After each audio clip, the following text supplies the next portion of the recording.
Welcome to the adventure of the elusive lecturer, a Sherlock Holmes adventure from the series The Lost Cases of Young Sherlock, before Baker Street, playing in the year 1875. My own chronicles of Sherlock Holmes began, of course, at Baker Street, yet I recently came into possession of a remarkable collection of papers from the estate of his university friend Victor Trevor. These letters and journals, dating from the early 1870s, reveal the very first stirrings of the genius I came to know, the formative cases that honed his nascent deductive skills long before my time. The first of these accounts, which I shall now relate from Trevor's own detailed journal, is the singular case known as the adventure of the elusive lecturer.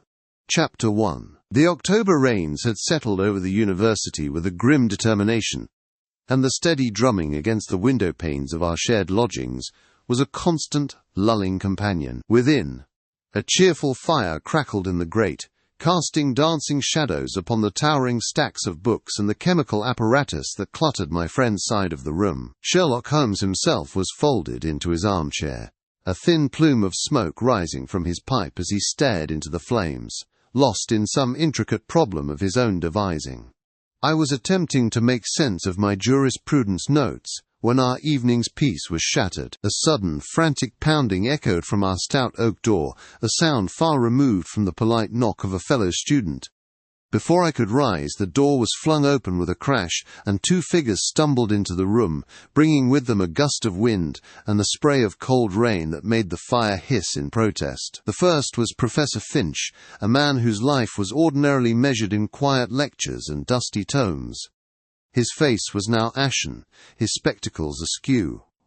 Behind him stood a sterner figure, tall and rigid, with a severe countenance and an air of foreign authority. "Holmes, thank heavens you are in. An impossible event has occurred." "Simply impossible," replied Professor Finch. Professor Finch's voice was a reedy thing, strained to the point of breaking. Holmes let the frantic declaration hang in the air for a long moment, his gaze remaining fixed upon the fire before he answered. "An impossible event is a contradiction in terms, Professor.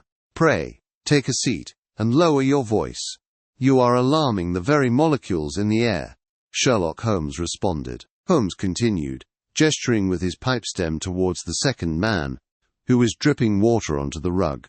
"You, sir, you are from the German embassy. The cut of your coat and the particular stiffness of your posture betray you. What interest has the Kaiser's government in our humble university?" stated Sherlock Holmes. The official stiffened further, his lips compressing into a thin line. It was Professor Finch who answered, wringing his hands. "It is Dr. Richter, the philosopher, Dr. Klaus Richter." "He has vanished," Professor Finch replied. I interjected, the image of the crowded hall still fresh in my mind. "Vanished? But I saw the hall myself. It was filled to capacity not an hour ago," Victor Trevor said. "Precisely." He was mid-sentence at the podium, before 200 witnesses. The main door was locked and bolted from the inside. The windows, high and narrow, were all watched by proctors. There was no other exit. He paused for a sip of water, and when we looked again, he was simply gone. The podium was empty, Professor Finch said. A profound silence filled the room, broken only by the crackle of the fire and the drumming rain. The sheer absurdity of the statement left me speechless. The German official broke the silence, his voice a low, urgent rasp. "This is no time for theatrics, Professor. The man is secondary. It is the satchel he carried that is of paramount importance.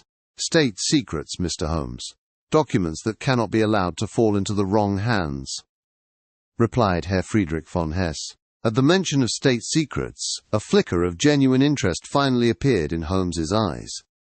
He slowly unfolded himself from the chair, his languid manner falling away like a cloak, to reveal the sharp, predatory energy I knew so well. "We have a phantom who absconds with diplomatic papers from a sealed room. A fascinating premise.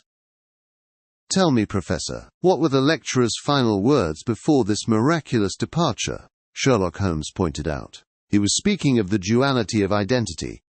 He said, therefore, a man is never truly one thing but merely the performance of the part he is, and then he stopped. He reached for his glass, and vanished. Professor Finch said, "Indeed.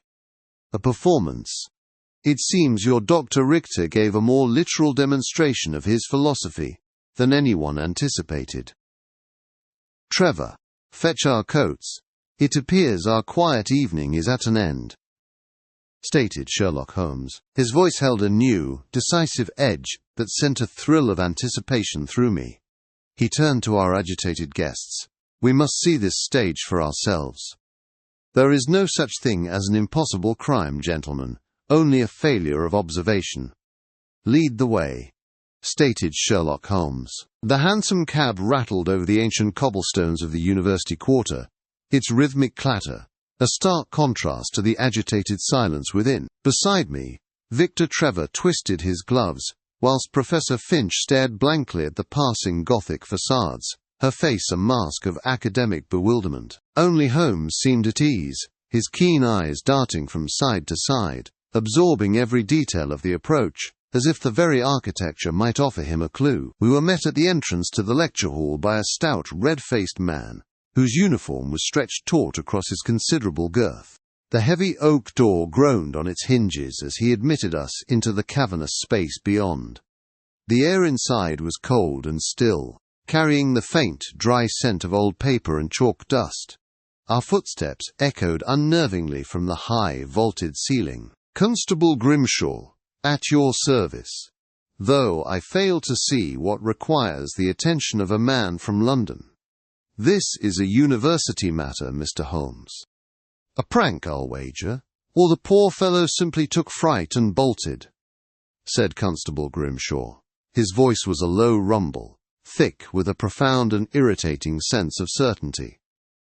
Holmes offered him the barest of nods, his gaze already sweeping the room, from the rows of empty benches to the solitary podium upon the stage. "Flight is a possibility, Constable, though a man who flees mid-sentence is a rarity, and a prank that involves defying the laws of physics is rarer still." "The door was locked from within, I am told," Sherlock Holmes said.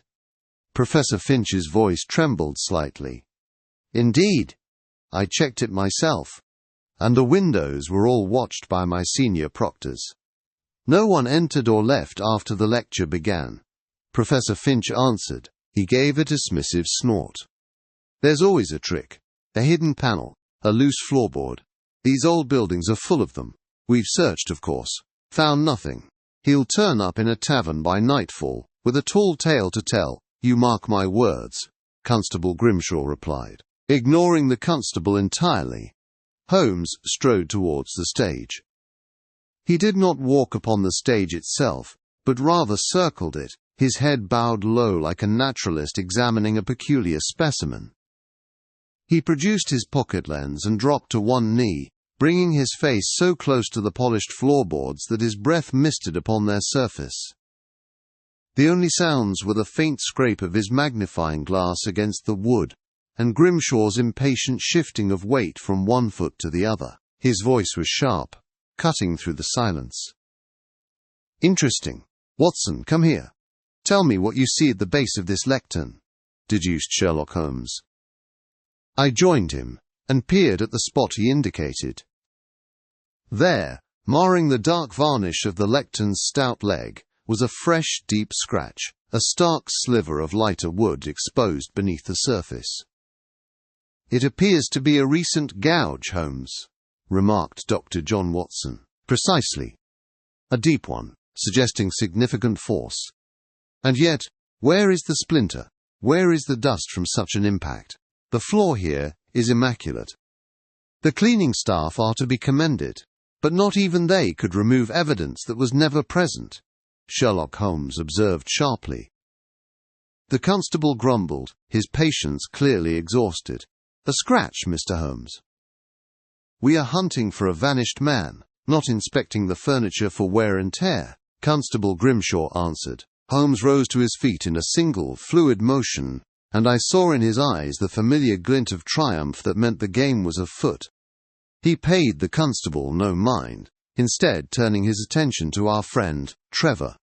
The official version of events is a dead end, a narrative designed to satisfy unimaginative minds.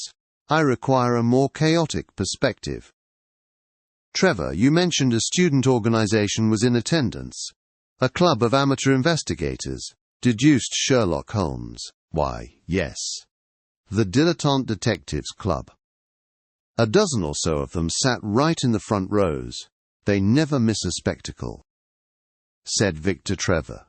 Excellent, Holmes declared, his voice resonating with fresh energy in the empty hall. A spectacle is precisely what they witnessed.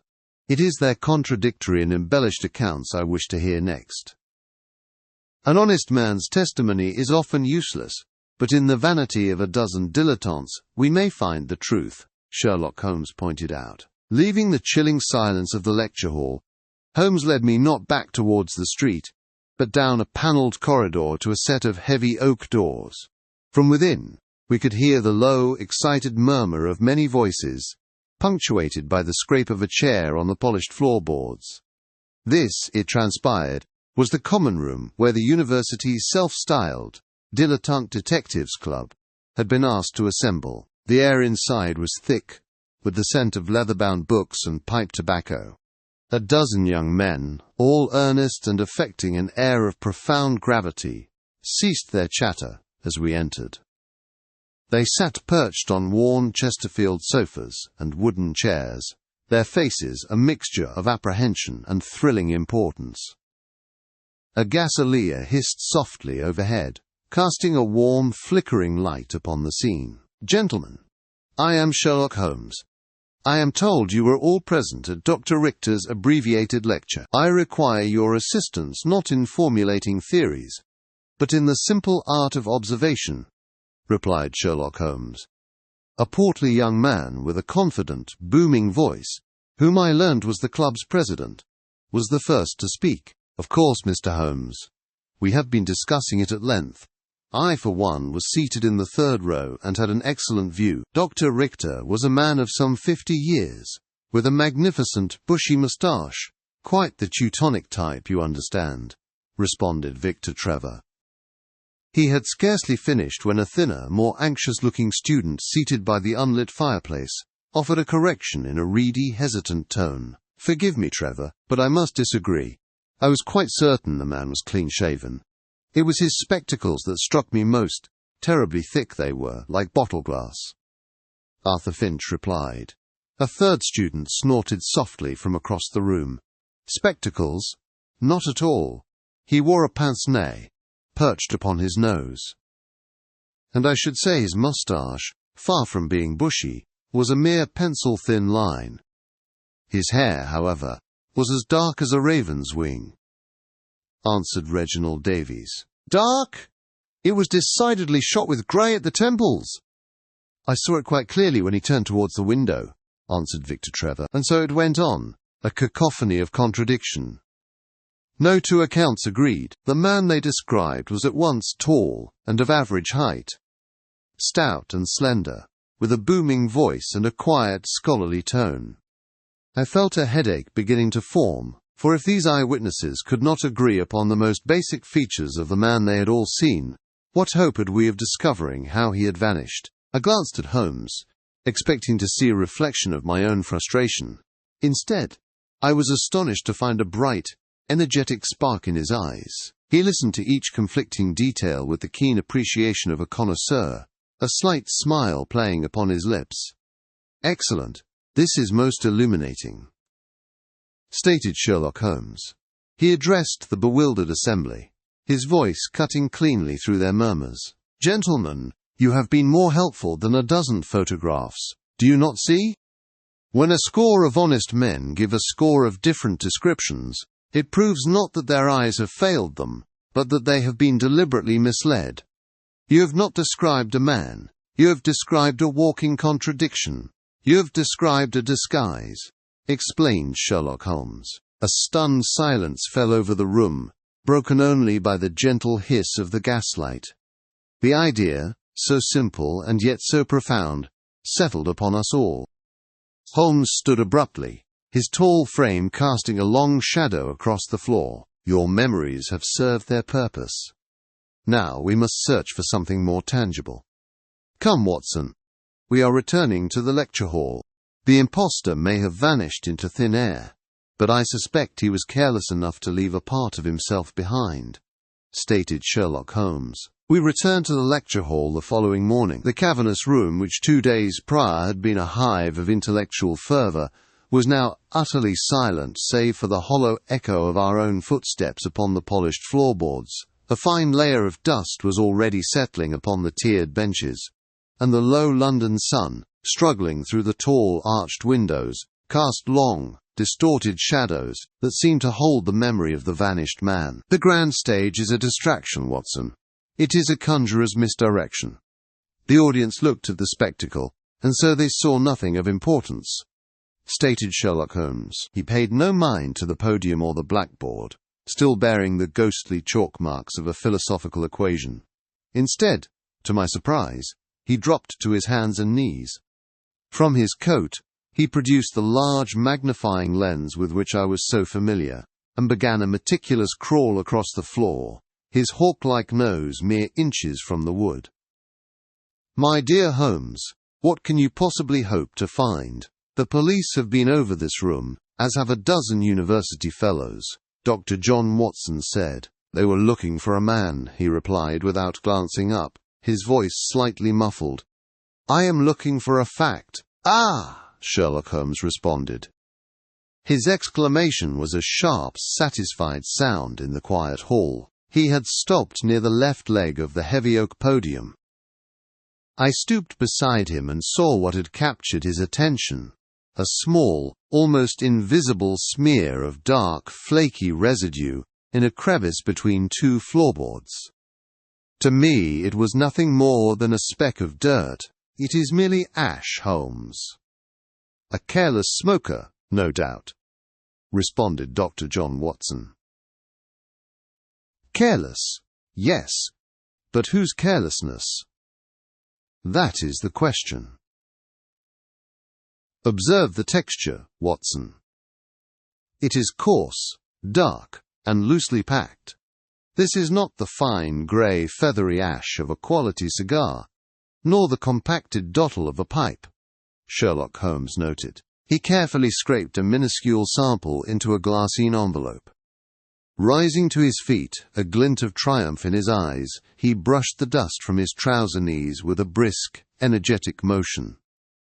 "This, my dear fellow, is the residue of a common cheroot, the sort sold for a penny apiece, smoked by cabmen and groundskeepers. It is the very brand I have seen the university gardeners smoking by the West Gate," Sherlock Holmes pointed out. I confess I still failed to grasp the significance of his discovery. It seemed a trivial detail in a case of such magnitude. And what of it? "Perhaps one of the staff was in here before the lecture," Dr. John Watson said. "Perhaps. But our esteemed Dr. Klaus Richter, according to the German embassy, is a connoisseur. He smokes only hand-rolled Sumatra cigars of a most particular and expensive variety. The notion of him indulging in a cheap workman's cheroot is as preposterous as a bishop preaching from a music hall stage," replied Sherlock Holmes. He paused, letting the weight of his words settle in the silent room. A sudden understanding dawned upon me, and the conflicting testimonies of the student witnesses from the previous day snapped into focus. The man who stood on this podium, Watson, the man who held this entire university captive with his intellect, was an imposter. And with that single, incontrovertible fact, the entire complexion of the case is altered. His words hung in the profound silence of the hall for a moment before they were broken by a commotion from the courtyard below. A loud, booming voice, full of self-importance, shattered the quiet. I moved to the window and peered out to see Constable Grimshaw, notebook held aloft like a scepter, loudly interrogating a groundskeeper about rumours of the philosopher's secret paramour. "Ah," he murmured, joining me at the window, his tone a mixture of pity and amusement. The sound of conventionality hard at work. "Let Grimshaw chase his romantic fictions, Watson. It will keep him from trampling upon our truth."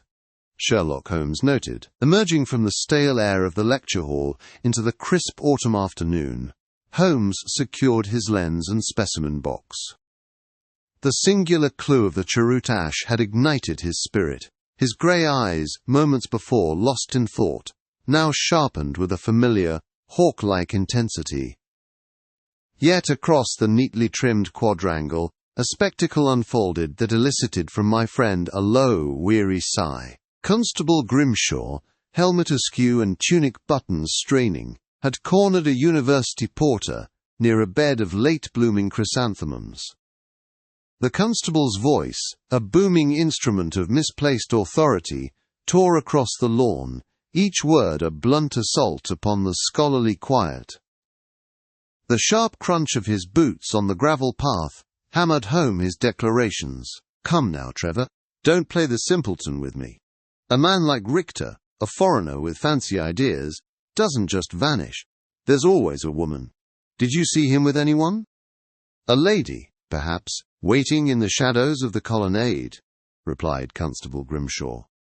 I saw nothing, sir, truly," Victor Trevor answered. "No one? Nonsense!" "A man of his station." "Think, man," replied Constable Grimshaw. The porter, a small man named Victor Trevor, whose face was a road map of anxiety, flinched under the verbal onslaught that had swallowed his nervous reply. He wrung his cap in his hands, clearly incapable of inventing the scandalous details the constable so desperately sought. "Observe, Watson. The official force is in motion. He hunts for a motive of passion or greed, the two pillars of his limited imagination. He is chasing whispers while we hold the very dust of the culprit in our hands," deduced Sherlock Holmes. He spoke not with anger, but with a clinical, almost pitying, detachment. Turning from the direction of Baker Street, he set a course for the local constabulary. "Let us pay our respects," he said. "It is always instructive to observe how a bungler arranges his thoughts. It saves us the trouble of repeating his mistakes." Our walk concluded at the police station, a squat brick building that reeked of damp wool and ink. We found Constable Grimshaw in his cramped office, his desk groaning under a landslide of paperwork. Upon our entry, he grandly excavated a few loose sheets. A gas lamp hissed on the wall, throwing long, dancing shadows. "Ah, Mr. Holmes, come to see how proper police work is done, have you? While you were scouring the floor for trifles, I've been making real progress. I have it on good authority that Richter was a man of considerable appetites. A secret mistress in Islington, and word of gambling debts owed to a rather unsavoury club in Soho." Constable Grimshaw replied. He tapped a grubby ledger with a thick forefinger, his face a mask of smug accomplishment. "And you have verified these rumours?" deduced Sherlock Holmes. Holmes's question, quiet as it was, seemed to suck the very air from the room, leaving Grimshaw's bluster momentarily gasping. "Well, I'm in the process of. That is to say, my men are making inquiries. It's the most promising lead. A man absconds from his debts, or runs off with a woman. It happens every day. It is certainly more probable than your fantastic notions of doppelgangers and international spies," remarked Constable Grimshaw. "It is a capital mistake to theorize before one has data, Constable. You are building a palace of conjecture upon a foundation of gossip. I, on the other hand, have a speck of ash. It is tangible. It is real. It tells me not why a man vanished, but who was standing there when he did. The two questions are worlds apart," remarked Sherlock Holmes. We departed, leaving Grimshaw sputtering amidst his papers. The heavy station door groaned shut behind us, and the clamour of the street felt like a welcome tonic. Holmes walked for some time in silence, his chin sunk to his chest. "Grimshaw's folly may yet prove to be our greatest asset, Watson. He will now expend all of Scotland Yard's energy chasing phantoms through the back alleys of London. It leaves the field entirely clear for us. He is looking for Dr. Richter, when he should be looking for the man who was never Dr. Richter at all," stated Sherlock Holmes. His words settled in the air between us. The official investigation now served as a mere sideshow, a noisy distraction from the true and far more delicate game now afoot. A cold certainty grew within me. The stakes of this game were higher than any of us yet knew. We sat in a borrowed proctor's office, a chamber of dark wood and leather smelling of old paper and beeswax. Outside, a persistent drizzle pattered against the tall window panes, veiling the quadrangle in the grey of the autumn evening. The only sounds within were the solemn ticking of a mantel clock, and the scrape of a chair as our guest, Herr von Hess, paced before the hearth, his composure entirely vanished. "This anxiety is not for a man, Herr von Hess. It is for something he possessed," stated Sherlock Holmes. Holmes's quiet voice cut through the room's heavy atmosphere, stopping the German official in his tracks. Von Hess turned, his face pale in the flickering gaslight, a mask of indecision. "I do not understand you, Mr. Holmes. A distinguished German national has disappeared." "Is that not cause enough for concern?" Herr Friedrich von Hess replied. "It is cause for police action, which is being pursued with Constable Grimshaw's particular brand of diligence. But it is not cause for the near panic of a high-ranking embassy official. You are not a friend of the philosopher. You are a guardian of state secrets," declared Sherlock Holmes. The German's shoulders sagged. He sank into a leather armchair opposite Holmes, its springs groaning. He buried his face in his hands for a moment, then looked up, his voice a strained whisper. "You are correct. It is not Dr. Richter we fear for, not truly. It is what he carried. In his portfolio documents, memoranda concerning forthcoming Anglo-German naval agreements, their contents, should they fall into the wrong hands, could prove catastrophic," responded Herr Friedrich von Hess. The ominous admission hung in the air, transforming the case from a bizarre novelty into a matter of gravest international importance. I felt a chill that had nothing to do with the damp evening. "Good heavens! Then this entire vanishing act," responded Dr. John Watson, "was a theatrical flourish to distract from a simple theft. It explains everything. The sheer audacity of the method was designed to send Scotland Yard and the local constabulary chasing after phantoms, debating impossible crimes, whilst the thieves made away with the true prize," Sherlock Holmes said. Holmes leaned forward, his eyes alight with that familiar, intense fire. He steepled his fingers, his gaze fixed on some distant point beyond the rain-streaked glass. The man who stood upon that lecture stage was not Dr. Klaus Richter. He was an imposter, a highly skilled actor whose sole purpose was to occupy a space and then vanish from it, taking the portfolio with him. The real Richter was likely intercepted long before he ever reached the university. "Then we must find him. We must recover those papers before it is too late," said Herr Friedrich von Hess. Von Hess's voice rose in a sharp, desperate plea. Holmes, however, raised a calming hand, his expression one of supreme confidence. "Patience, Herr von Hess. Your government's interests are now my own. You have given me the motive. Now I must uncover the method. An actor requires a stage, but he also requires an exit. This particular performer did not ascend to the heavens or dissolve into the ether. He simply walked away," stated Sherlock Holmes. He rose and moved to the window, peering into the darkening quad where gas lamps now cast long, watery reflections on the wet flagstones. The distant toll of a university bell sounded the hour, each chime seeming to deepen the gravity of our task. "Watson, our investigation has been focused upon the wrong space entirely. We have been staring at the stage, when we should have been looking behind the curtain. The secret to this affair lies not in the lecture hall, but in the humble, overlooked passages that serve it. Come, we shall examine the groundskeeper's path," Sherlock Holmes said. Herr von Hess's confession had dispelled all of my friend's languor, replacing it with a predatory stillness I knew well. He dismissed the lecture hall, the scene of the supposed miracle, with a wave, declaring it a mere stage for misdirection. Our young university companion, Victor Trevor, watched, his expression a conflict of awe and confusion, as Holmes procured a lantern and led us from the grand academic cloisters. The main entrances are for the audience, Trevor.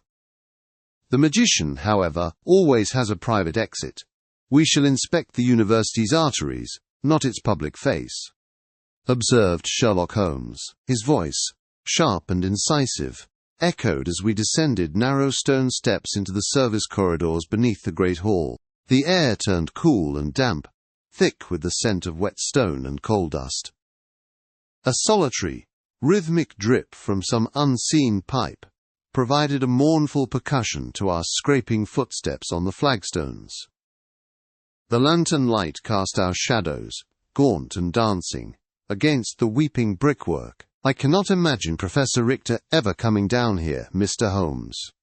This way leads only to the boiler rooms and the groundskeepers' stores," responded Victor Trevor. "Precisely. Which is why his imposter most certainly did," explained Sherlock Holmes.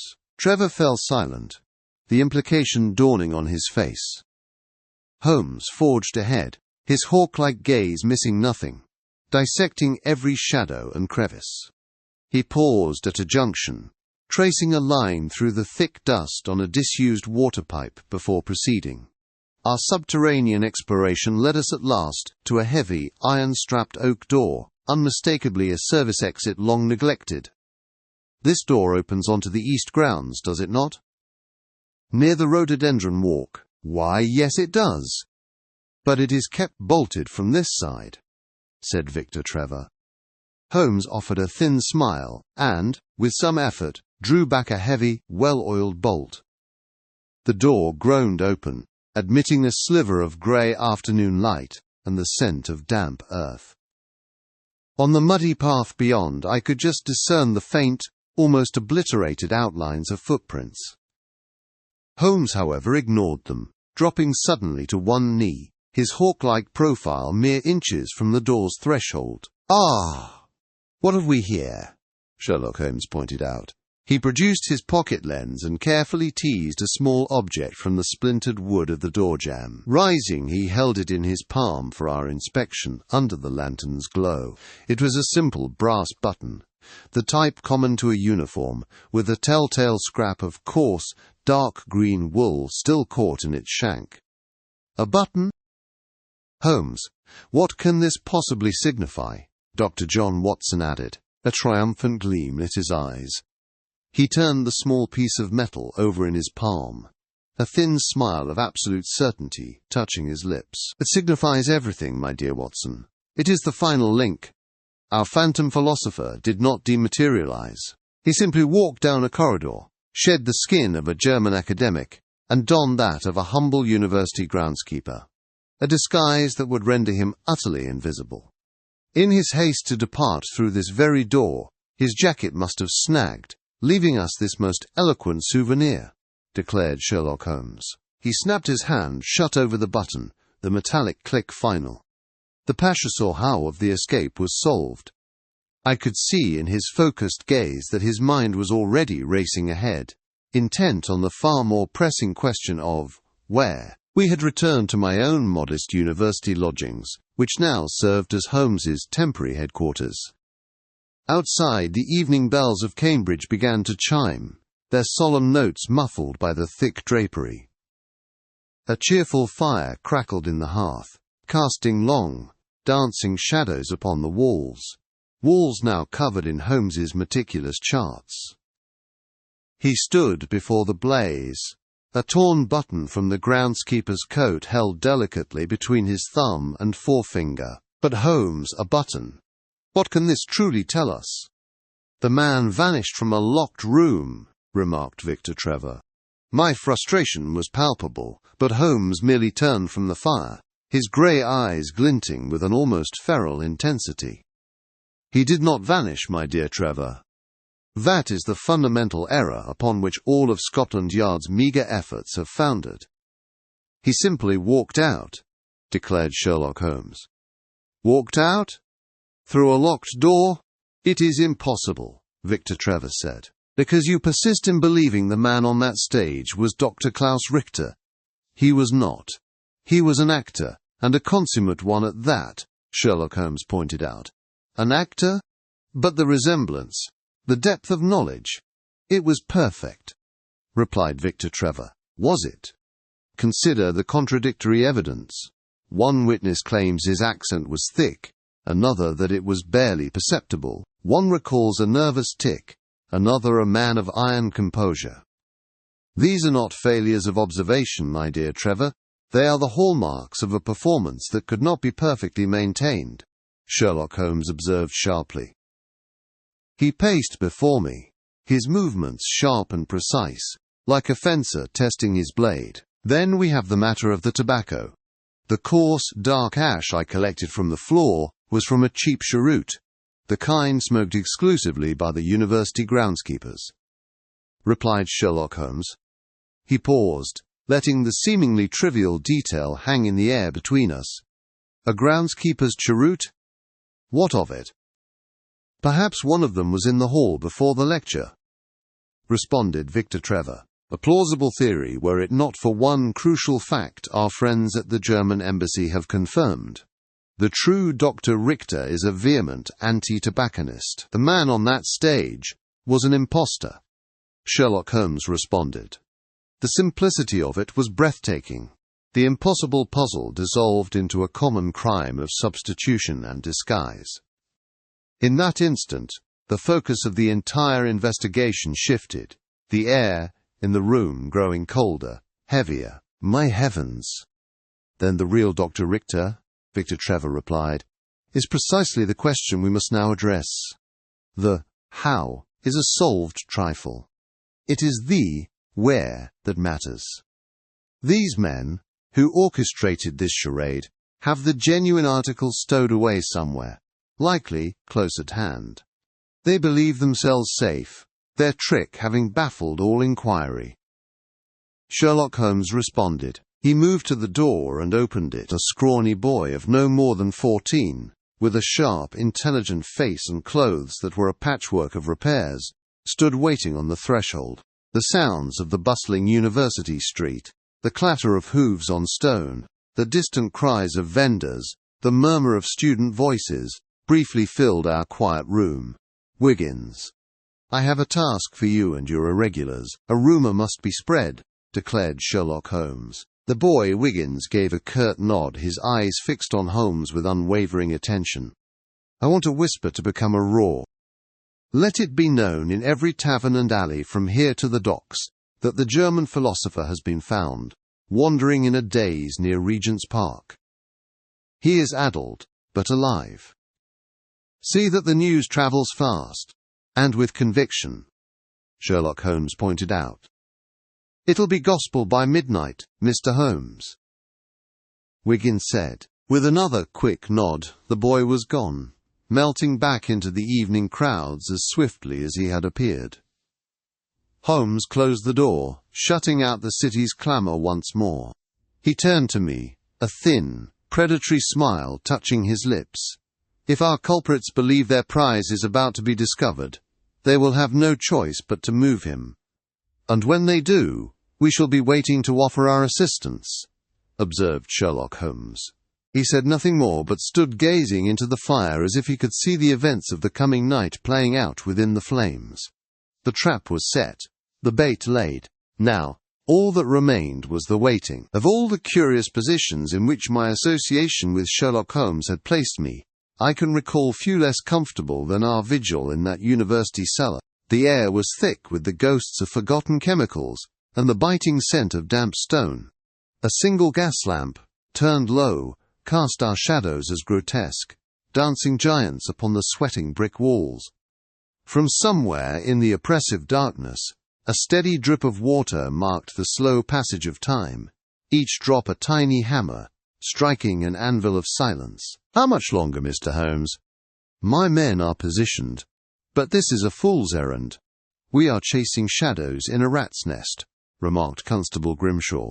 Holmes, who had been a study in stillness, finally shifted. The slight rustle of his coat was the only sound to break the oppressive hush. Patience, Constable. We are not chasing shadows, but waiting for the substance to reveal itself.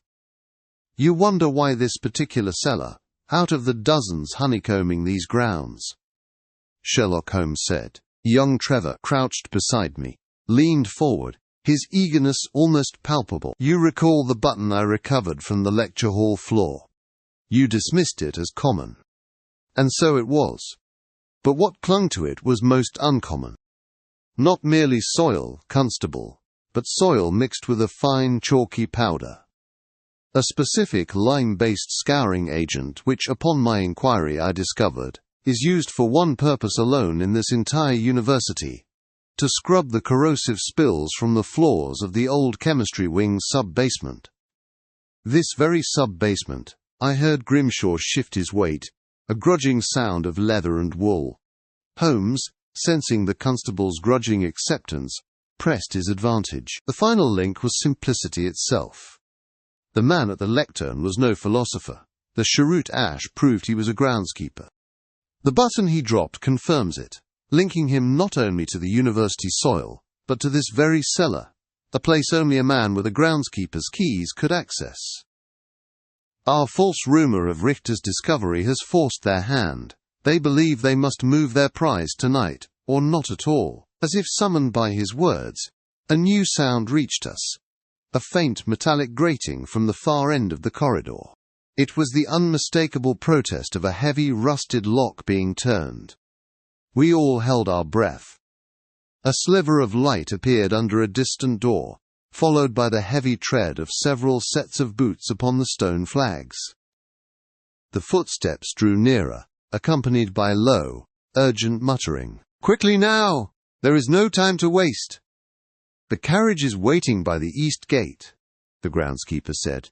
3 figures emerged into the faint spill of our lamplight. 2 were brutish-looking men, supporting a third, slumping figure whose face was obscured by a sackcloth hood. Leading them, lantern held high, was the university groundskeeper, the very man whose coarse features I now recognized from the lecture hall stage. His face, illuminated from below, was a mask of grim determination. "I think your journey ends here, gentlemen," observed Sherlock Holmes. The men froze, their faces slack with disbelief. The groundskeeper dropped his lantern with a clatter of glass and tin, plunging the corridor into near total darkness. In that same instant, Grimshaw's whistle cut the air with a shrill blast. The cellar erupted. A chaos of shouting and scrambling bodies burst from the adjoining alcoves as the constables charged. The scuffle was brief and desperate, a flurry of motion in the gloom punctuated by the sharp final click of handcuffs. As the constables secured our prisoners, Holmes calmly retrieved the fallen lantern. He turned to the hooded figure, who had sunk to the floor, and his voice, when he spoke, was considerably softer. "And now, I believe it is time we made the acquaintance of the real Dr. Richter." The brief, desperate struggle was over. In the flickering lantern light of that damp university cellar, 3 men lay bound, their villainous enterprise shattered upon the flagstones. The air, thick with the scent of mildew and cold earth, was punctuated only by the heavy breathing of our small party. Constable Grimshaw stood staring at the captured groundskeeper, his face a mask of profound consternation, unable to reconcile the humble servant with the audacious spy. From the deepest shadows of the cellar, a low moan broke the silence. "Trevor, if you would be so good as to bring the lantern this way," Holmes directed, his voice crisp and devoid of triumph. "Our work here is not quite concluded," deduced Sherlock Holmes. We followed him to a far corner where, slumped in a crude wooden chair and bound with thick rope, sat a figure. He was a man of middle years, his face pale from confinement, a high forehead framed by lank hair, his academic spectacles askew. As Trevor raised the light, the man blinked, his eyes struggling to adjust. It was a face I had seen only in newspaper engravings, yet it was unmistakable. Herr von Hess let out a choked cry, his usual Teutonic reserve shattering completely. "Dr. Richter! It is he! Gott sei Dank!"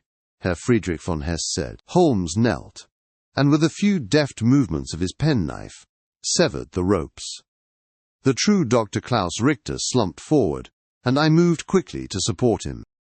He was weak and disoriented, muttering a few words in his native German. While I attended to the philosopher, Holmes calmly retrieved a leather satchel from one of the captives and presented it to the trembling embassy official. "I believe, Herr von Hess, you will find Dr. Richter's papers to be all in order," he stated simply. Sherlock Holmes said. The official fumbled with the clasp, his hands shaking, and riffled through the contents. The deep furrows of anxiety on his face seemed to dissolve, replaced by a wave of profound relief. He looked from the documents to Holmes, his eyes shining with a gratitude too profound for words. The silence from Constable Grimshaw, however, was more telling than any outburst. He simply shook his head, utterly dumbfounded. A short while later, we had removed ourselves from the subterranean gloom to the comparative comfort of Professor Finch's office, which he had graciously made available. A fire crackled in the hearth, its cheerful sound a stark contrast to the echoing dampness we had just left. Dr. Richter, now fortified with a measure of brandy, sat wrapped in a blanket, his colour slowly returning. Herr von Hess paced before the fire, turning at last to face my friend. His voice was thick with emotion. "Mr. Holmes, I do not possess the words. You have done more than rescue a man. You have averted a diplomatic catastrophe of the highest order. The German government, indeed all of Europe, is in your debt," answered Herr Friedrich von Hess. "You are too kind, sir," Holmes replied with a slight wave of his hand. The matter was, in essence, a simple one, though dressed in the rather dramatic costume of international intrigue. "The error of the authorities," he added, with a fleeting glance at the still silent Grimshaw, "was in looking for a vanished man, when they ought to have been looking for one who had never arrived at all," Sherlock Holmes noted. The philosopher spoke for the first time, his English accented but clear, his voice recovering its strength. "He speaks the truth. I was abducted from my carriage the very hour I arrived in this city. That creature in the lecture hall was a phantom, an actor," Dr. Klaus Richter answered. Holmes gave a slight nod, his expression indicating that this was all elementary. He rose from his chair, the firelight catching the sharp planes of his face. "Precisely. And now, gentlemen, the hour grows late. Constable Grimshaw will see to our prisoners. Perhaps you and Mr. Trevor might join me at our lodgings. I feel the full narrative of this curious affair is best recounted over a pipe, far from the scene of the crime," stated Sherlock Holmes. His suggestion, more a command, hung in the warm air of the office, carrying the implicit promise of revelation. The conspiracy's web had been torn asunder, yet the individual threads of its design remained a mystery to all but one of us. I knew then that I was about to receive another of his masterful demonstrations in the science of deduction. Our return to Holmes's university lodgings was a quiet one, a stark contrast to the frantic energy that propelled us only hours before. Evening had drawn in, and a comforting fire crackled in the grate, its flickering light dancing across the spines of the countless books lining the walls. Outside, a low wind moaned against the window panes, a mournful counterpoint to the peace within. Holmes was settled in his armchair, the familiar, acrid scent of his shag tobacco already filling the room. Our companions, Victor Trevor and Constable Grimshaw, sat opposite. Trevor, his face a mixture of relief and profound curiosity, leaned forward. The constable, however, was a study in humbled silence. His blustering demeanour had vanished, replaced by a quiet, reverent observation of my friend. He held an untouched glass of sherry in a hand that now seemed uncertain. "Mr. Holmes, I must confess, my mind is still reeling. We have the men in custody, and the real Dr. Richter is safe, for which we are eternally grateful. Yet the how of it remains a conjurer's trick to me," responded Victor Trevor. Holmes drew deeply on his pipe, his eyes half closed, as he watched the smoke curl towards the ceiling. "Because you search for complexity, my dear Trevor. The grander the crime, the more humble its origin. The universe, after all, is held in a grain of sand. This entire affair, this web of international espionage that so vexed Scotland Yard and the German embassy, turned not upon a secret cipher or a master key, but upon a flake of ash, observed Sherlock Holmes. He gestured with his pipe stem towards a small glass slide on the mantelpiece, where a few grey specks rested. I have a little monograph on the subject. 140 varieties of tobacco ash. The moment I entered the lecture hall and examined the rostrum, I knew we were dealing with an imposter. Sherlock Holmes responded. "The ash?" Constable Grimshaw replied. The constable's voice was a low rumble, stripped of its former authority. "Precisely. Herr von Hess was most insistent that the true Dr. Richter smoked only a particular brand of expensive Dutch cigar, one which leaves a fine, pale, and tightly flaked ash. The dust upon that lectern, however, was coarse and dark, the unmistakable ash of a cheap cheroot, the very kind smoked by the university groundskeepers. A trifle, you see. But it was everything. Our lecturer was not the man he claimed to be," Sherlock Holmes pointed out. He paused, letting the simple facts settle in the room. The only sound was the hiss and pop of a log shifting in the hearth. From that point, the problem became elementary. If the man was a fraud, then his disappearance was no mystery, but a performance. He had not vanished. He had merely exited. The locked door and guarded windows were not a barrier to his escape, but the very instruments of the illusion, designed to distract and confuse. While you, Constable, were searching for a phantom who could walk through walls, I was simply looking for an actor who knew his cue to leave the stage," Sherlock Holmes noted. Constable Grimshaw stared into the fire for a long moment, then slowly shook his head. He finally raised his glass, a silent salute, though he did not drink. An entire international plot, undone by a pinch of dust. "I believed it was a prank, a man absconding, Mr. Holmes. I have never seen the like," answered Constable Grimshaw. There was no mockery in Holmes's smile.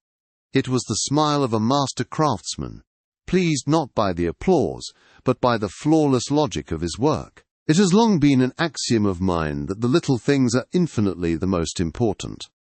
And now, Watson, if you would be so good as to pass the violin, I believe this intricate case deserves a suitably intricate sonata to lay it to rest," stated Sherlock Holmes. As I rose to fetch his instrument, I knew the adventure of the elusive lecturer was at its end, resolved not with a chase or a struggle, but here, in the quiet of our rooms, with a pipe, a monologue, and a single irrefutable fact.